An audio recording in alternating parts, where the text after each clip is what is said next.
যখন তুমি বড় হয়ে যাবে না, তখন তোমার লাইফে মনে হবে যে তোমার কাছ থেকে একটা বছর কমে গেছে। তোমার বার্থডে হোক, নয় তোমার অ্যানিভার্সারি হোক, নয় তোমার দেখা গেল যে ভ্যালেন্টাইন ডে হোক, যে কোনো দিন আসুক না কেন, তোমার কিন্তু এগুলোতে কোনো ভ্যালু ক্রিয়েট হবে না তোমার লাইফে। তোমার তখন মনে হবে যে তোমার জীবনের থেকে একটা বছর হোক কমে গেছে, যে তোমার লাইফে একটা ফোকাস থাকুক না কেন সেখান দিক দিয়ে একটা বছর কমে গেছে। তোমার পরিবারের প্রতি কোনো একটা ফোকাস নয় কোনো গোল আছে, তার সেখান থেকে একটা বছর কমে গেছে। তোমার এরকমই লাইফে মনে হবে। তার জন্য সবসময় একটা জিনিস মাথায় রাখবে যে অনেক অল্প বয়স থেকে হোক নিজের লাইফে ফোকাস করবে। আর আমিও চাবো যে ভগবান অন্তত আমার নিজের লাইফে ফোকাস করতে সুবিধা করুক। এখন আমিও বুঝি বিষয়টা, আমিও বড় হয়ে গেছি। আমি কিন্তু আমার বার্থডে কিন্তু সেলিব্রেট করি না এই কারণেই যে আমার কাছে কিন্তু একটা বার্থডে সেলিব্রেট করা আর একটা নর্মাল টাইমে থাকা দুটোই কিন্তু এখন সমান হয়ে গেছে। তখন আমি সেই মেচুরিটির জায়গাটা চলে এসেছি, যে আমি বুঝি যে বার্থডে সেলিব্রেট করা 10-15 মিনিটের আনন্দ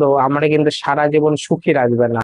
সেরকমই যখন আমার বার্থডে আসে না, যখন আমার অ্যানিভার্সারি আসে না, অ্যানিভার্সারি ছাড়াও অ্যানিভার্সারি যাদের বিয়ে হয় তাদের জন্য হবে, আমাদের মতো ইয়ং ছেলেদের জন্য এক একটা বছর চলে যাওয়া মানে এক একটা গোল থেকে তার সময় চলে যাওয়া।